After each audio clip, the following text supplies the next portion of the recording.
I'm Anthony Jewett from St. Mary's in Park City, and this is Rejoice in Hope, an audio series on discovering Jesus Christ.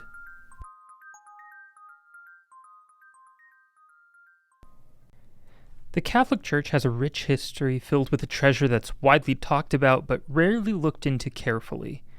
From the first few years after the resurrection of Christ, even to the present day, there's been a consistent flow of unexplained miracles that the Church attributes to divine power.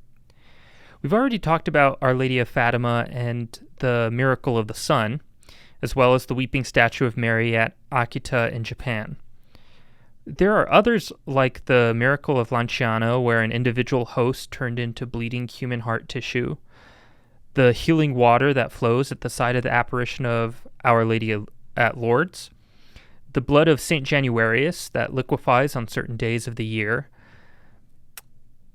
the miraculous image of Our Lady of Guadalupe on the tilma of Juan Diego, the mysterious image of what appears to be Christ on the burial shroud of Turin, the strange powers of levitation, bilocation, and ecstatic episodes of certain saints, the incorruptible bodies of some saints, and the list goes on.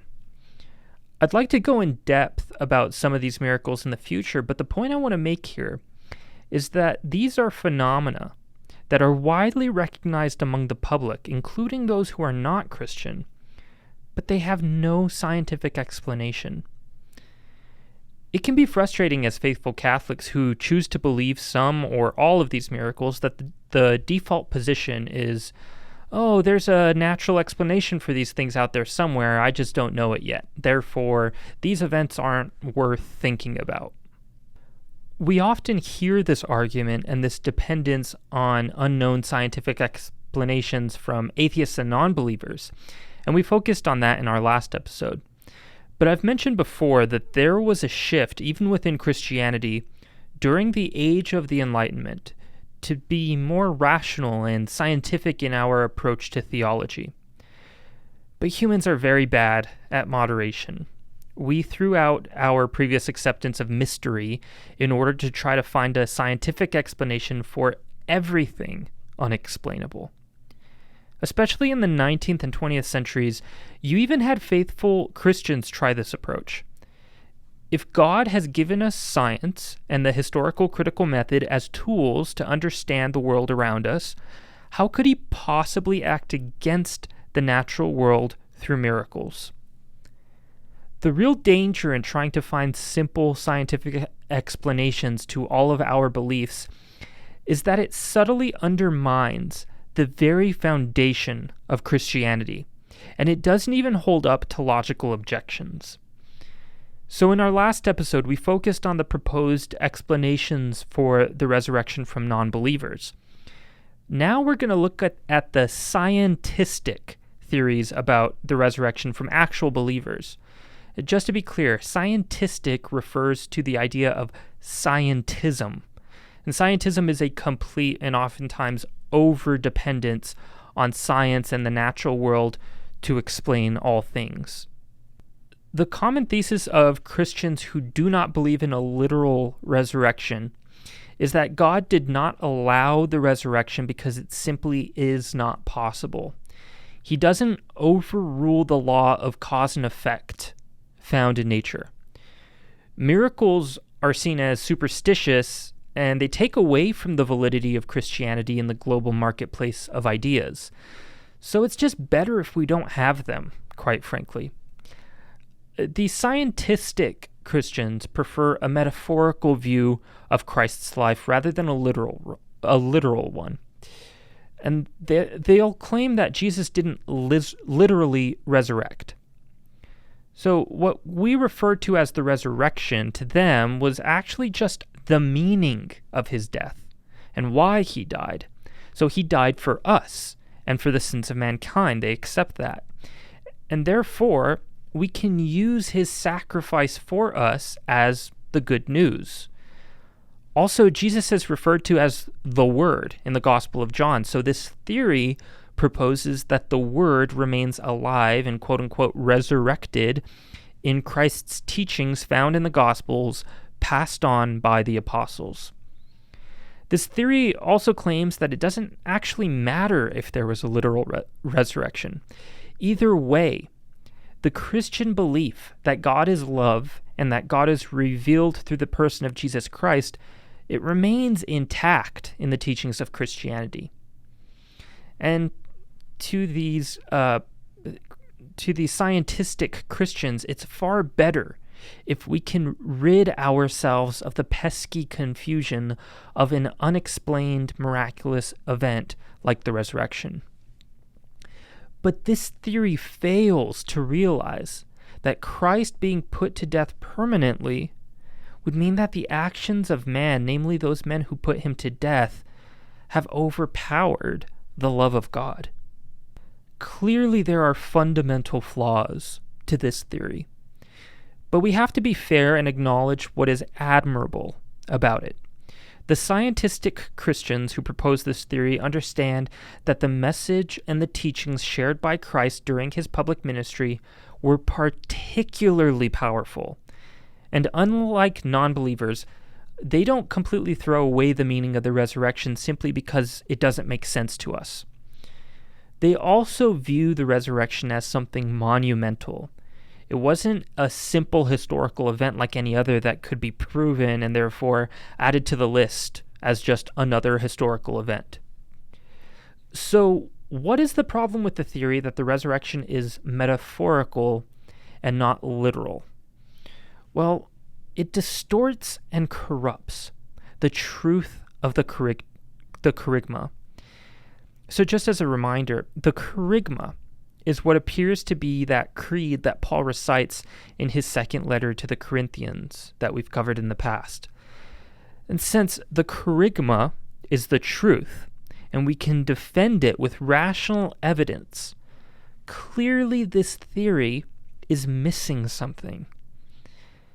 The most obvious answer is that it doesn't address the empty tomb, which the gospel writers are intent on presenting as a historical fact. Just look at how Matthew is writing about how some people explained away the empty tomb in his gospel.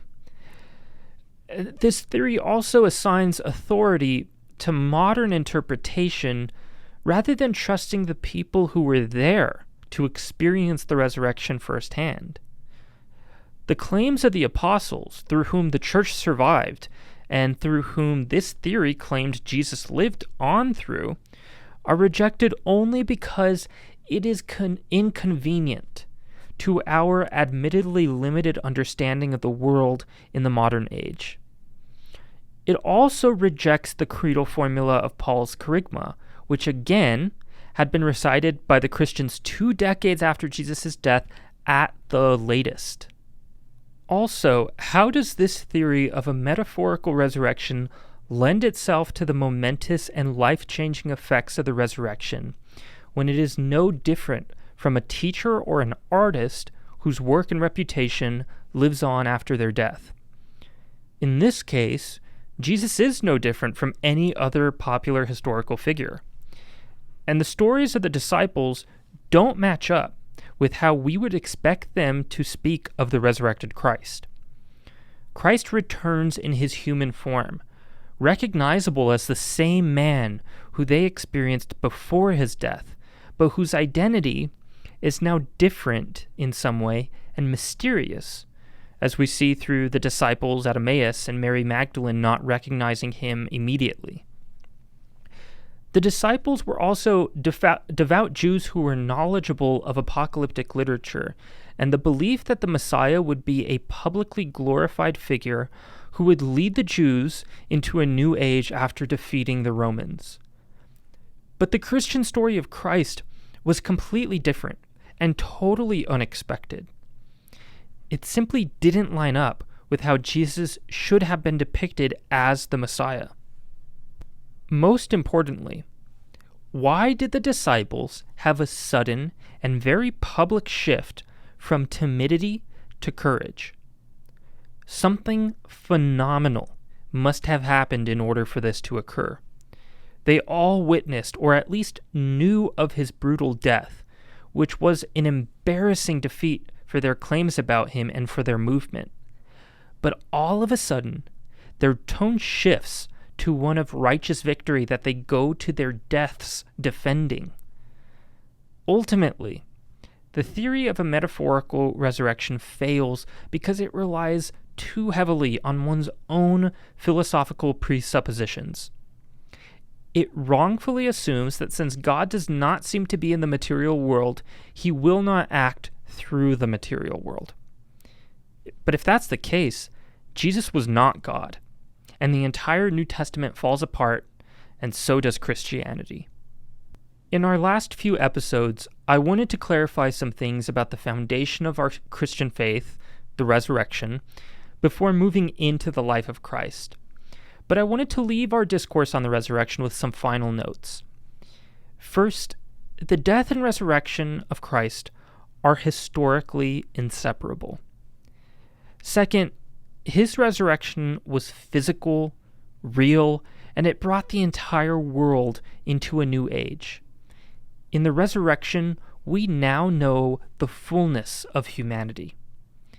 Third, Jesus appeared to prove his resurrection only to a select few, which means that everyone else, including us, needs to use their faith to actively choose to believe in Christ. But those to whom he revealed himself after the resurrection were the same individuals who had already put their trust in him before he revealed his whole identity. Now, we have the opportunity to make the same choice by trusting that they are telling the truth. The faith of the disciples was built on the evidence that led them to following Christ in his public ministry. Our faith today is built on the evidence of their claims about the resurrection.